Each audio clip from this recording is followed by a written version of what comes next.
Donc effectivement, comme l'a dit notre collègue Daniel Lecas, le président de la République à l'Élysée, Matignon, teste depuis une dizaine de jours le report des élections régionales après la présidentielle.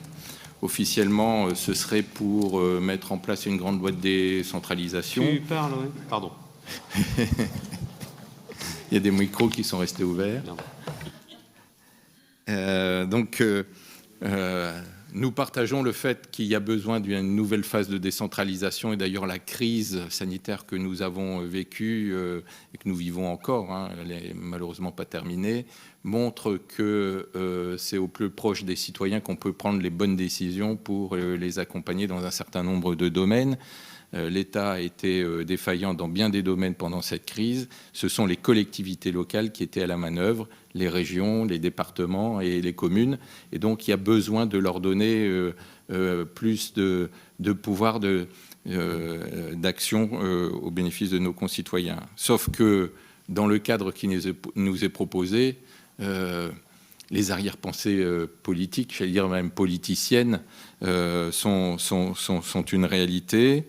Daniel Lecas l'a dit, on est dans un chantage budgétaire, puisque on fait passer l'idée que pour que l'État puisse abonder pour les plans de relance régionaux, eh bien, il faudrait que les présidents de région soient d'accord avec ce report. Donc ce chantage est un vrai scandale démocratique. On ne peut pas s'empêcher de penser que, effectivement, un certain nombre de présidents de région pourraient être en piste pour l'élection suprême de 2022. Et le fait de jouer avec les calendriers, eh bien, c'est aussi pouvoir désamorcer un certain nombre de candidats à la candidature. Il y a aussi le fait que les élections municipales ont prouvé le camouflet qu'ont pris les listes de la majorité présidentielle En Marche, et que le président de la République pourrait trouver beaucoup plus simple d'éviter un nouveau camouflet à l'occasion des élections départementales et régionales. Donc tout ça fleure bon la tambouille politicienne. Et j'allais dire, vous savez, on nous a vanté les mérites d'un nouveau monde. Le sentiment que j'ai, personnel, mais qui est aussi très partagé quand on discute avec les uns et les autres, c'est que finalement, ce nouveau monde serait l'adjonction de tout ce qu'il y a de pire dans l'ancien. C'est-à-dire qu'on est prêt à toutes les manœuvres pour ses intérêts personnels, politiciens. Et ça, nous pouvons que le regretter. Donc, je crois que la démocratie est une chose sacrée.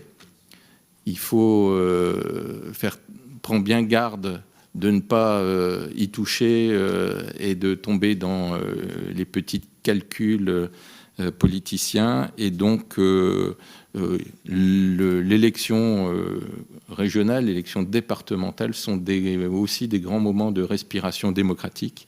Et donc, nous entendons bien, par cette motion, défendre le principe de cette respiration démocratique à l'échéance qui était prévu au départ. C'était aussi un contrat entre les élus et les citoyens, et nous entendons que ce contrat soit respecté. Je vous remercie.